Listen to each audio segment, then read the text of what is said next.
Une opération coup de poing vient de secouer l'Algérie. 1,8 million d'euros en faux billets saisis d'un coup. 2 arrestations, un réseau démantelé. Mais cette histoire révèle bien plus qu'une simple saisie. Elle expose les rouages d'un système parallèle qui brasse des milliards et montre comment une seule opération peut faire trembler tout un écosystème clandestin.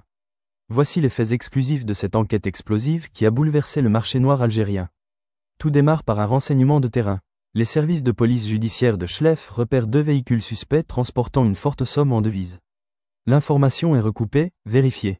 Le dispositif se met en place. Ce qui devait être une transaction routinière se transforme en cauchemar pour les trafiquants. À l'ouverture des véhicules, les enquêteurs découvrent l'impensable.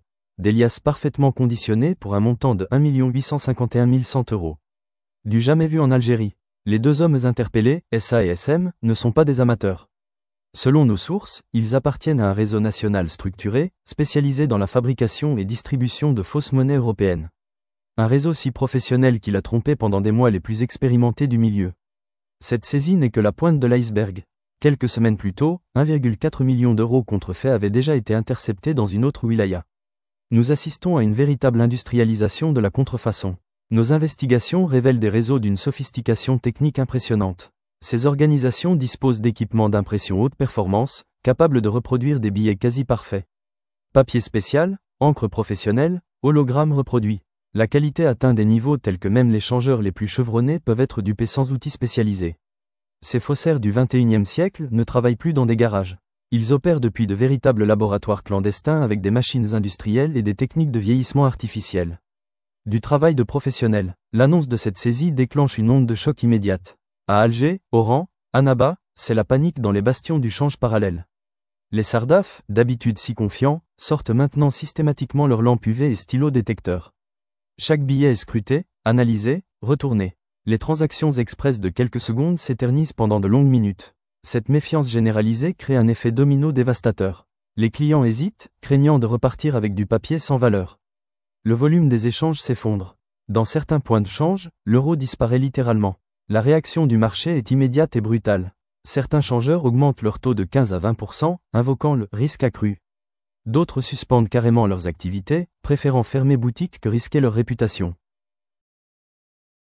Plusieurs ont même investi dans des équipements de détection européens à plusieurs milliers d'euros, transformant leurs points de change en véritables laboratoires d'authentification.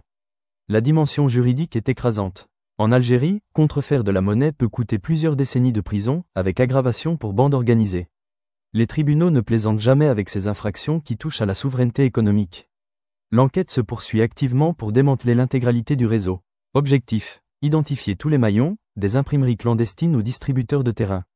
Les enquêteurs suspectent des ramifications internationales, possiblement jusqu'en Europe et en Afrique subsaharienne. Cette affaire révèle la fragilité cachée du marché parallèle. Malgré son apparente solidité, ce système repose sur 2 piliers fragiles, la confiance et la rapidité. La confiance d'abord. Dans cet univers sans facture ni garantie, seule la réputation compte. Un changeur qui accepte ne serait-ce qu'un faux billet perd instantanément sa crédibilité et sa clientèle.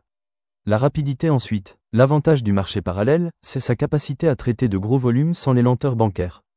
Dès que la méfiance s'installe, le système se grippe et perd ses avantages concurrentiels. En inondant le marché de faux billets ultra sophistiqués, ces réseaux criminels déstabilisent un écosystème informel pourtant ancré depuis des décennies dans l'économie algérienne.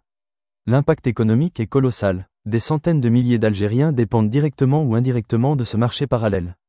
Si le phénomène n'est pas maîtrisé rapidement, les conséquences pourraient être dramatiques pour l'économie informelle nationale. Cette opération de Chlef illustre parfaitement les défis auxquels font face les autorités algériennes. Face à des organisations criminelles aux moyens quasi illimités et aux techniques toujours plus raffinées, c'est une véritable guerre économique souterraine qui se joue. Entre sophistication technologique des réseaux et impact sur des millions de citoyens, cette bataille de l'ombre pourrait redéfinir l'équilibre économique du pays. L'affaire de Chlef n'est qu'un début. D'autres opérations sont attendues dans les prochaines semaines. Le message des autorités est clair, la guerre contre la fausse monnaie ne fait que commencer. Cette enquête exclusive vous a révélé les dessous méconnus de l'économie algérienne ? Vous voulez suivre l'évolution de cette guerre souterraine ? Abonnez-vous et activez la cloche pour nos prochaines investigations au cœur de l'actualité économique algérienne. Dites-nous en commentaire, que pensez-vous de l'impact de cette affaire sur l'économie parallèle ? Rendez-vous très bientôt pour de nouvelles révélations exclusives. Ce qu'on ne voit pas peut parfois tout changer. Likez, abonnez-vous, activez la cloche et surtout, ne tournez pas le regard.